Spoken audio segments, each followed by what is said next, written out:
राजस्थान की hot seat बनी बाड़मेर जैसलमेर पर निर्दलीय उम्मीदवार रविंद्र सिंह भाटी की रैली का जनसैलाब कुछ कहता हुआ दिखाई देता है। इस सीट पर कांग्रेस और बीजेपी की मुश्किलें बढ़ती हुई नजर आ रही हैं।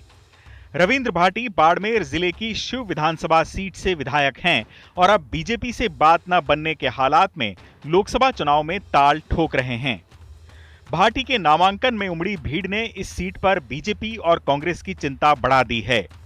ऐसे में भाटी से विपक्ष के इस आरोप के बारे में पूछा गया कि ये जनसैलाब बाहर से बुलाया गया था। इसके जवाब में भाटी ने कहा कि यदि लोग बाहरी थे तो विपक्ष के लोग भी ऐसा ही क्यों नहीं कर लेते। वो बौखलाए हुए हैं और उनके पास जवाब नहीं है, जबकि उनके पास सभी कौमों का समर्थन है। आप पर जैसे शिव के अंदर जब आप चुनाव लड़ रहे थे तब भी ये आरोप लग रहे थे बार बार कि बाहर के लोग आ रहे हैं, बाहर के लोग आ रहे हैं, और अब फिर से एक बार ये आरोप लगना, आखिर क्या लग रहा है आपको? बोखला उड़ाए जवाब को नहीं है ना। और जनता रो आशीर्वाद, जनता रो स्नेह साथ और 36 कौम रा लोगों रो जो प्रेम दिठो जब वाकई वहां कोई शब्द को नहीं रहा तो तरीके एड़ा आरोप प्रत्यारोप करता रहा करे। पर अपन ये चीज माते फोकस कौन करनु, अपन तो आने वाली 26 तारीख रा ज्यादा ज्यादा पोलिंग रे माते फोकस करनु है। ज्यादा जो लोग है, मतदाता है, वो ना मतदान केंद्र तक पहुंचाना। राजस्थान की इस सुपर हॉट सीट पर केंद्रीय राज्य मंत्री कैलाश चौधरी बीजेपी के उम्मीदवार हैं। वहीं कांग्रेस ने चुनाव से पहले हनुमान बेनीवाल का साथ छोड़कर कांग्रेस में शामिल हुए उम्मेदाराम बेनीवाल को प्रत्याशी बनाया है। बीजेपी प्रत्याशी कैलाश चौधरी, कांग्रेस प्रत्याशी उम्मेदाराम बेनीवाल और रविंद्र सिंह भाटी के नामांकन दाखिल करने के बाद उनकी संपत्तियों का खुलासा भी हो गया है। आइए जानते हैं कि इन तीनों प्रत्याशियों में कौन करोड़पति है और कौन लखपति।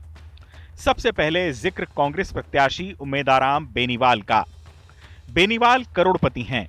उनकी कुल संपत्ति 10 करोड़ से ज्यादा है। पत्नी के पास भी 59 लाख की संपत्ति है। उनके पास 2 ट्रैक्टर भी हैं।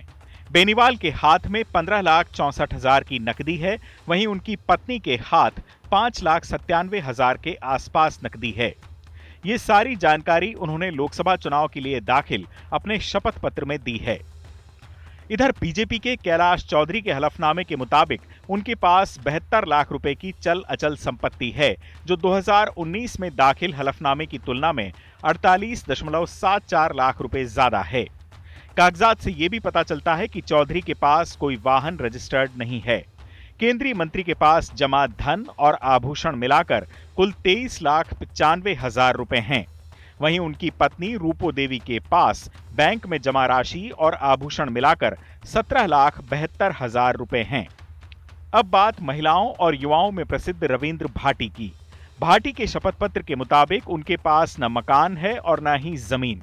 उनके पास 2 लाख रुपए नकद और 3 लाख रुपए बैंक खाते में जमा हैं। जेवरात के नाम पर उनके पास 33,000 रुपए का सोना है। उनके पास कोई अचल संपत्ति भी नहीं है। रिटर्निंग अधिकारी को सौंपे गए कागजातों के मुताबिक रविंद्र भाटी से ज्यादा संपत्ति उनकी पत्नी धनिष्ठा कंवर के पास है।